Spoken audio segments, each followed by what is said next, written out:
Vamos falar de mercantilismo? Vamos falar de uma das fases primordiais para a formação da economia capitalista, que alguns até chamam, né, de pré-capitalismo, acumulação primitiva de capital, capital primeiro, enfim, o capital comercial. Um capital comercial que já estava reaquecendo na Europa do século XI, mas a partir do século XV ele ganha uma sistematização.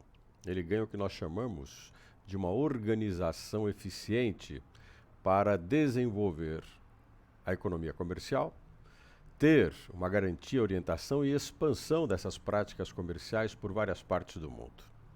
E as nações europeias foram pioneiras nesse processo. Foram elas que iniciaram as conquistas marítimas, que será o precursor, essas conquistas serão precursoras do que nós chamamos de globalização, de uma economia mundo.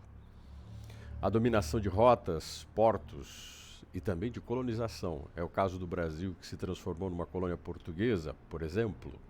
É o caso da Espanha e boa parte da colonização da América, o que nós chamamos de colonização tardia inglesa, francesa e holandesa. A expansão marítima, na sua essência, é o resultado desse mercantilismo. Características gerais do mercantilismo, importante. A intervenção do Estado na economia, o intervencionismo, vai ser um aspecto desse capitalismo comercial, onde o Estado estabelece, por exemplo, o exclusivismo. Só pode fazer comércio nas rotas do Estado, no território nacional, nos portos do Estado nacional, aquele que tem autorização. Então o Estado cria no mercantilismo o monopólio, um sistema de porto fechado, o controle das práticas comerciais, demonstrando que a fonte de riqueza, ela não está no atender a demanda, ela não está em atender a maior parte da população, ela está em você controlar o ponto de produção, o ponto de consumo e criar intermediações aonde você regula volume de produtos, preços de produtos e quem vai fazer essa prática comercial, vai fazer essa intermediação comercial. Nas colônias, da mesma forma. E os estados se fortalecem, as monarquias absolutistas nesse contexto se fortalecem. Lembro sempre, gosto de lembrar que as economias nacionais mercantilistas, os estados nacionais mercantilistas, o chamado antigo regime, a monarquia nacional absolutista, ela não se apresentou da mesma forma nos mais diversos países. Não por acaso, Portugal e Espanha foram pioneiras nas conquistas marítimas, tiveram grandes extensões de terra como colônias e não consolidaram-se como uma potência capitalista.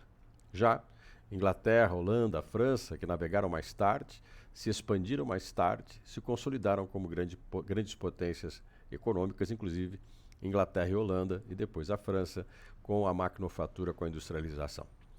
Então o mercantilismo tem aspectos distintos, derivados de vários fatores nos estados nacionais. Alguns desses fatores são a herança das práticas econômicas anteriores ao mercantilismo. Portugal, geograficamente lançada no mar, tentando se livrar da Espanha na busca de anexar Portugal, os portugueses estão lançados ao mar. Conhecem a navegação. E os portugueses, para consolidarem sua monarquia, precisam navegar. Precisam procurar riquezas fora de Portugal. Por isso que a expansão pioneira portuguesa era, entre outras coisas, uma maneira de consolidar o Estado Nacional português. A Espanha, que acabou de se reunificar em 1492, se lança no mesmo ano no mar com Colombo. Também à procura de consolidar-se como monarquia, conquista uma grande quantidade de terras na América, divide as conquistas com Portugal, Tratado de Tordesilhas. E aí você tem a Espanha encontrando ouro e prata na América, o mesmo que os portugueses vão encontrar mais tarde. Então a economia portuguesa e a economia espanhola, ela está concentrada objetivamente nesse controle de terras, colônias e rotas. Diferente se você pegar, por exemplo, a economia inglesa e holandesa, que vem mais tarde. Holandeses e ingleses navegam mais tarde. Holandeses e ingleses, quando vão tentar ocupar territórios na América, na África, já estão ocupados esses territórios por Portugal e Espanha. Aí se trava uma guerra, as guerras navais, que é o que a gente vai comentar em breve.